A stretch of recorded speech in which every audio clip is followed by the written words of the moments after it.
Hello दोस्तों, आज हम एक ऐसी मूवी के बारे में बताने जा रहे हैं जिसमें हॉरर, ड्रामा, रोमांस, रिवेंज वो सब कुछ है जो मूवी में चार चांद लगाता है। और ये मूवी रशिया और यूक्रेन के युद्ध के दौरान रशियन सोल्जर द्वारा यूक्रेनियन औरतों के साथ किए गए क्रूरता को दर्शाती है। दोस्तों, इस वीडियो में छुपा है आपके लिए पैसे कमाने का एक बढ़िया ऑफर, इसलिए वीडियो को बीच में मत छोड़ देना, बस देखते जाइए। कहानी की शुरुआत होती है एक अंधेरी खौफनाक रात से, जहाँ एक घने जंगल में एक लेडी किसी से अपनी जान बचाकर इधर उधर भाग रही थी और ये काफी जख्मी भी थी। भागते भागते ये एक घर के पास आती है जहाँ लाल रंग की एक अजीब रोशनी दिखाई दे रही थी। इससे पहले कि ये कुछ समझ पाती, यहाँ एक काली परछाई आकर इस लेडी पर हमला कर देती है। ये एंटिटी इस लेडी के सामने आंद्रे नाम लेती है और ये नाम सुनते ही ये लेडी नींद से घबराई हुई जाग जाती है। उसे समझ नहीं आ रहा था कि आखिर सपने में वो एंटिटी थी कौन और उसने आंद्रे का नाम क्यों लिया। यही सब सोचकर लेडी काफी डरने लगती है और फिर अपने फियांसे के पास जाती है जिसका नाम था आंद्रे। ये दोनों एक साथ काफी खुश थे। आंद्रे और ओलेना दोनों कुछ हसीन मोमेंट्स एंजॉय करते हैं और यहाँ हम देख पाते हैं कि दोनों एक दूसरे से बेहद प्यार करते हैं और जल्द ही शादी के बंधन में भी बंधने वाले हैं। और दोनों फिलहाल यूक्रेन में एक साथ अपने डॉग ओज के साथ रहते हैं। आंद्रे ओलेना के लिए नाश्ता वगैरह बनाकर अपने काम पर चला जाता है, लेकिन अब भी ओलेना के दिमाग में वही बुरा सपना घूम रहा था। इसलिए ये अपनी आंटी को कॉल करती है जिनका नाम यावदोखा था। ओलेना अपने नाइटमेयर के बारे में यावदोखा को बताती है कि सपने में डेथ आंद्रे को लेने आई थी। ये सुन यावदोखा काफी परेशान होती है और कहती है अब वक्त आ गया है कि तुम आंद्रे को कहीं दूर भेज दो और उसे कहाँ और कैसे भेजना है ये तुम अच्छे से जानती हो। इसके बाद हम ओलेना और आंद्रे को एक साथ देखते हैं जो दोनों बहुत खुश थे क्योंकि आज 23 फरवरी को इनकी एनिवर्सरी थी। ये दोनों इस सेलिब्रेशन के लिए एक छोटी सी पार्टी रखते हैं और एक दूसरे के साथ अपनी फीलिंग्स शेयर करते हैं। इनकी ये खुशी जल्द ही दहशत में तब्दील हो जाती है क्योंकि ये साल था 2022 का जब रूस यूक्रेन पर हमला कर देता है और रूसी सैनिक यूक्रेन में घुस आते हैं। ये सिविलियंस और अधिकारियों को किडनैप कर लेते हैं। रूसी सैनिकों की वजह से यूक्रेन के आम लोग भी काफी डरे हुए थे, इसलिए ये अपने अपने घरों में छुप कर रहते हैं। इधर आंद्रे और ओलेना भी अपनी जान बचाने के लिए यहाँ से भागने का फैसला करते हैं, लेकिन इस वक्त यूक्रेन की हर जगह रूसी सैनिकों के कंट्रोल में थी। इसलिए ओलेना आंद्रे से कहती है कि हमें आंटी यावदोखा के पास चले जाना चाहिए क्योंकि आंटी यावदोखा का घर शहरी इलाके से दूर जंगल के बीचों बीच सुनसान जगह में बना हुआ था। ये घर वर्ल्ड वॉर के समय पर भी था जहाँ कोई भी सैनिक नहीं पहुँच पाया था। इसीलिए ओलेना आंद्रे से वही चलने की जिद करती है और आंद्रे भी मान जाता है और दोनों गाड़ी में बैठकर जा ही रहे होते हैं कि रास्ते में कुछ रूसी सैनिक इनकी गाड़ी रोक लेते हैं और इनसे पूछताछ करने लगते हैं और इनकी तलाशी भी लेते हैं। आंद्रे इनसे बचने के लिए काफी अच्छे से बात करता है पर ये रूसी सैनिक ओलेना के साथ मिसबिहेव करना शुरू कर देते हैं। पर आंद्रे किसी तरह बस यहाँ से निकलना चाहता था, इसलिए ये इनसे कुछ नहीं कहता और गुस्सा शांत करके बैठा रहता है। सभी पूछताछ करने के बाद भी ये लोग इन्हें नहीं जाने देते, बल्कि ये सैनिक अपने चीफ से ओलेना की डिमांड करते हैं ताकि ओलेना के साथ इंटीमेट हो सके और चीफ भी इसके लिए राजी हो जाता है। परमिशन मिलते ही ये सैनिक ओलेना के पास पहुंच जाते हैं और उसे टच करने की कोशिश करते हैं, लेकिन ये सब देख आंद्रे का खून खौल जाता है और ये इन सैनिकों पर गोलियां चलाना शुरू कर देता है। इस हमले में एक सोल्जर मारा जाता है। जैसे तैसे ये दोनों बचते बचाते अपनी आंटी यावदोखा के घर आ जाते हैं। घर पहुंचने के बाद ओलेना अपने डॉग को जल्दी से गाड़ी से बाहर निकालती है क्योंकि गोलियां चलने के दौरान ये भी काफी जख्मी हो गया था। लेकिन तभी ओलेना अपने हाथों पर लगा खून नोटिस करती है और जब ये आंद्रे के पास जाकर देखती है तो वो घायल होता है और इसे भी गोली लग चुकी थी। आंद्रे की हालत बहुत खराब थी। ओलेना इसे संभालने की कोशिश करती है पर कोई फायदा नहीं होता। आंद्रे का जख्म इतना गहरा था कि वह इसकी जान ले लेता है और ओलेना अपने ही हाथों में अपने प्यार को मरता हुआ देख बहुत रोने लगती है। ओलेना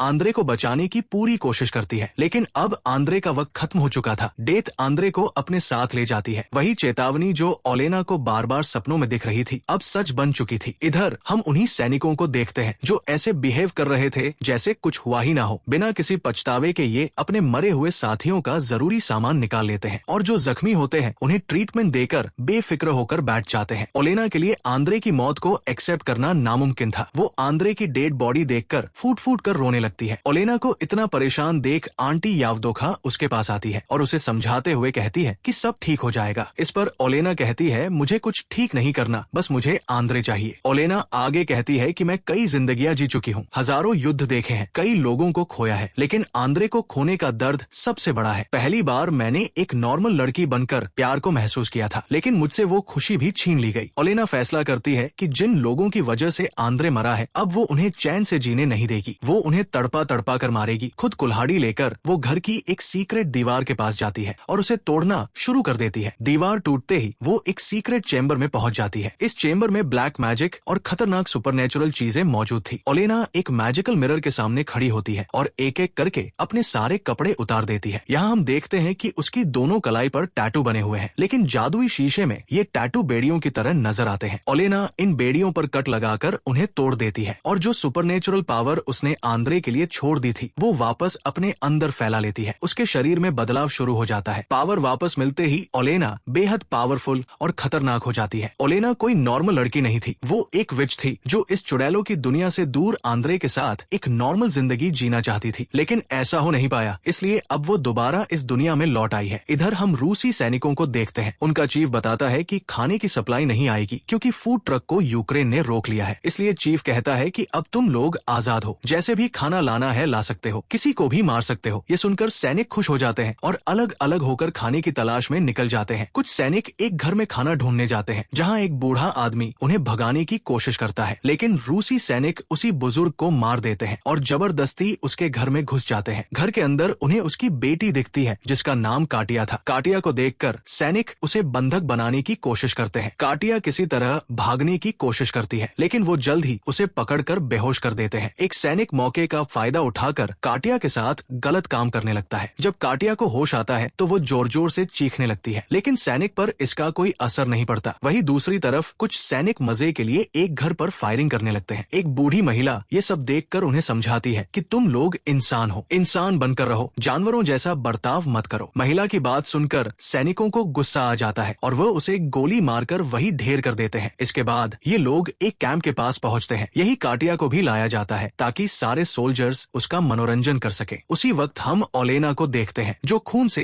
एक रिचुअल परफॉर्म कर रही होती है। ये रिचुअल उसी सैनिक पर किया गया था जिसे आंद्रे ने गोली मारकर एक पैर से घायल कर दिया था। इस रिचुअल की वजह से उस सैनिक की चोट आप बिगड़ जाती है। उसे इतना दर्द होता है कि सह पाना मुश्किल हो जाता है। कुछ ही देर बाद उस सैनिक के मुंह से बालों का एक गुच्छा और कागज का एक टुकड़ा बाहर निकलता है। उस कागज पर लिखा होता है, ये जंगल तुम सबकी कब्र बनेगा। ये सब देखकर और पढ़कर वो सोल्जर बुरी तरह डर जाता है और उसकी हालत इतनी खराब हो जाती है कि वो वही अपनी जान ले लेता है। इधर चीफ को भी सपने में ओलेना दिखाई देती है, खून से सनी हुई, जो सबको मारने की बात कह रही होती है। ये सपना देखकर चीफ घबरा जाता है और सोल्जर्स को आदेश देता है कि काटिया को यहाँ से दूर ले जाया जाए। चीफ की बात मानकर सोल्जर्स काटिया को एक सुनसान जगह पर फेंक देते हैं। वही ओलेना भी पहुंच जाती है और काटिया से पूछती है कि क्या तुम्हें बदला चाहिए। काटिया कोई जवाब नहीं देती, लेकिन उसकी आंखों में छुपा दर्द बदले की चीख साफ दिखाता है और ओलेना ये समझ जाती है। इधर जब एक सोल्जर यूरिन करने जाता है तो यूरिन की जगह खून निकलने लगता है। ये देखकर वो सोल्जर बुरी तरह घबरा जाता है। इसके बाद हमें दो सैनिक दिखाए जाते हैं। ओलेना पहले एक सोल्जर को अपने काबू में करने की कोशिश करती है और उसे मारने के लिए आगे बढ़ती है, लेकिन जैसे ही उसकी फैमिली फोटो देखती है वो उसे छोड़ देती है। अब ओलेना दूसरे सोल्जर को पैसों का लालच देती है। जमीन पर ढेर सारे पैसे देखकर वो सोल्जर लालच में उसके पास जाने लगता है। अगली सुबह जब सारे सोल्जर्स अपने फोन चेक करते हैं तो सभी को एक ही मैसेज मिलता है, तुम सबकी कब्र इसी जंगल में बनेगी। ये मैसेज पढ़कर सभी सोल्जर्स डर जाते हैं, लेकिन चीफ इसे गंभीरता से नहीं लेता। वो भूत प्रेत और काली शक्तियों पर बिल्कुल भी यकीन नहीं करता और इसे दुश्मनों की चाल बताकर सभी को सतर्क रहने के लिए कहता है। तभी एक सोल्जर सबको जंगल की एक ऐसी जगह ले जाता है जहाँ पेड़ों से बहुत सारी वुडू डॉल्स लटकी हुई होती है। इसके बाद ये लोग अपने ही एक सोल्जर साथी को देखते हैं जो पेड़ से बंधा होता है। उसके बाल उखाड़ दिए गए होते हैं, होंठ सिले हुए होते हैं और पेट फटा हुआ होता है। उसकी हालत देखकर सभी शॉक रह जाते हैं। जैसे ही एक सोल्जर उसे बचाने के लिए आगे बढ़ता है वैसे ही पेड़ से बंधा वो सोल्जर ब्लास्ट होकर मर जाता है। दरअसल ओलेना ने वहाँ पहले से बम ट्रैप लगा रखा होता है। ये देखकर बाकी सोल्जर्स उस सोल्जर पर गुस्सा करते हैं और कहते हैं कि तुम्हें आगे नहीं बढ़ना चाहिए था। इधर हम ओलेना को देखते हैं जो एक बेहद पावरफुल रिचुअल कर रही होती है। इस रिचुअल में वो एक डेमन को समन करती है और फिर उसे अपने अंदर समा लेती है ताकि उसकी ताकत उसे मिल सके। जब यावदोखा अपने घर से बाहर निकलती है तो आसमान से मरी हुई चिड़ियों की बारिश होती दिखती है। ये देखकर वो डर जाती है और तुरंत ओलेना के पास पहुंचती है। ओलेना को देखकर यावदोखा समझ जाती है कि वो अपने बदले की राह पर बहुत आगे निकल चुकी है। ये सब ओलेना के लिए भी बेहद खतरनाक था, इसलिए यावदोखा उसे समझाने की कोशिश करती है कि अगर उसने अब ये सब नहीं रोका तो इसका अंजाम उसे भी भुगतना पड़ेगा। लेकिन ओलेना उनकी एक भी बात नहीं सुनती। वो कहती है कि मुझे अपने अंजाम की परवाह नहीं है, मैं अपने बदले के लिए किसी भी हद तक जा सकती हूँ। अगर मैं मर भी गई तो मुझे कोई गम नहीं होगा। ये सुनकर यावदोखा कहती कहती है कि मैंने ही तुम्हें विच बनाकर एक नई जिंदगी दी थी और अब तुम मुझे ही अकेला छोड़कर जाना चाहती हो। लेकिन ओलेना यावदोखा की कोई बात नहीं सुनती। इधर हम उसी सोल्जर को देखते हैं जिसे अपनी फैमिली फोटो मिलती है। इस फोटो में उसकी वाइफ और उसका बेटा खून से सने हुए दिखाई देते हैं क्योंकि ओलेना इन दोनों को मार चुकी थी और इसी फोटो की मदद से उसने इनके ऊपर रिचुअल भी परफॉर्म किया था। ये सब देखकर सोल्जर बुरी तरह डर जाता है और अपनी फैमिली को देखने के लिए घर जाने की जिद करने लगता है। लेकिन चीफ शहर जाने की इजाजत नहीं देता। मजबूर होकर वो खुद ही एक टैंक लेकर निकल पड़ता है। रास्ते में ओलेना इसके साथ माइंड गेम खेलती है। अपने ही दिमाग की उलझन में फंसकर ये सोल्जर टैंक से अपने ही 2 साथियों को कुचलकर मार देता है। ये देखकर बाकी सोल्जर्स गुस्से में आकर इसे बुरी तरह पीटते हैं। वो उन्हें सब कुछ समझाने की कोशिश करता है लेकिन कोई उसकी बात नहीं मानता। वहीं दूसरी तरफ कैंप पर बॉम्बिंग हो जाती है। धमाके से बचने के लिए सब लोग इधर उधर भाग जाते हैं और एक सोल्जर जंगल में पहुंच जाता है। यही वही सोल्जर था जिसने उस मासूम बूढ़ी महिला को गोली मारी थी। जंगल में इसे उस ओलेना की साइकिल दिखाई देने लगती है और फिर उसका भूत भी इसे डराने लगता है। जान बचाने के लिए वो भागता है और तभी उसके सामने चीफ आ जाता है। चीफ उसके माथे पर एक निशान बनाते हुए कहता है, तुम्हारा मरने का वक्त आ चुका है। तभी पता चलता है कि ये चीफ नहीं बल्कि ओलेना थी जो उसे मार देती है। ओलेना उसे मारने के बाद बेरमी से उसका दिल निकाल लेती है और अपने घर चली जाती है। जब बाकी सोल्जर्स वहाँ पहुंचकर उसकी डेड बॉडी देखते हैं तो हैरान रह जाते हैं। उन्हें यकीन नहीं होता कि दुश्मन इस हद तक जा सकते हैं। इसी बीच एक सोल्जर सुपरनेचुरल पावर की बात करता है लेकिन चीफ इन सब पर भरोसा नहीं करता और उसे डांटकर चुप करा देता है। इधर जब आंटी यावदोखा ओलेना को सोल्जर का दिल खाते हुए देखती है तो बुरी तरह डर जाती है और उसे फिर से समझाने की कोशिश करती है। लेकिन ओलेना उसे झिड़कते हुए कहती है कि मुझे और पावर चाहिए। कुछ देर बाद जब ओलेना को होश आता है तो वह यावदोखा से अपनी गलती के लिए माफी मांगती है और वहाँ से चली जाती है। अब यावदोखा भी ओलेना से डरने लगती है क्योंकि बदले की आग में वो अपनी असली पहचान खोती जा रही थी और एक बुरी विच में बदलती जा रही थी। रात में ओलेना सैनिकों के कैंप में जाती है और वहाँ सबके लिए एक चेतावनी छोड़ देती है। अगली सुबह जब सोल्जर्स मरे हुए साथियों की बॉडी अपनी जगह पर नहीं देखते तो घबरा जाते हैं और उन्हें ढूंढने निकलते हैं। आगे जाकर उन्हें सभी डेड बॉडीज पेड़ों से लटकी हुई दिखाई देती है। ये नजारा देखकर एक सोल्जर इतना डर जाता है कि वो खुद को ही मार लेता है क्योंकि वो ओलेना के हाथों मरना नहीं चाहता था। इसके बाद उस सोल्जर को दिखाया जाता है जिसने काटिया के साथ गलत किया था। उसके प्राइवेट पार्ट से कीड़े निकलने लगते हैं और वो दर्द से बुरी तरह तड़पने लगता है। खुद को बचाने के लिए वो काटिया के घर पहुंच जाता है। काटिया बदला लेने के लिए उसे मारने ही वाली होती है लेकिन वो सोल्जर गिड़गिड़ाने लगता है इसलिए काटिया उसे छोड़ देती है। तभी वो सोल्जर अचानक अपनी गन उठाकर काटिया को मारने की कोशिश करता है लेकिन काटिया उसे गोली मार देती है। वहीं दूसरी तरफ ओलेना सभी सोल्जर्स को दिखाई देती है। चीफ और बाकी सोल्जर ओलेना पर फायरिंग करने लगते हैं जिससे ओलेना बुरी तरह घायल हो जाती है। जान बचाने के लिए वो किसी तरह अपने घर पहुंचती है। यावदोखा ओलेना के शरीर से गोलियां निकालती है और कहती है कि हर एक मौत की कीमत तुम्हें खुद चुकानी होगी। आखिर में चीफ को मारने के साथ तुम भी खत्म हो जाओगी क्योंकि यही डील ओलेना ने की थी। यावदोखा अब भी चाहती है कि ये सब यही रुक जाए लेकिन ओलेना नहीं मानती। उसे पकड़ने के लिए सब उसका पीछा करते हैं। इसी दौरान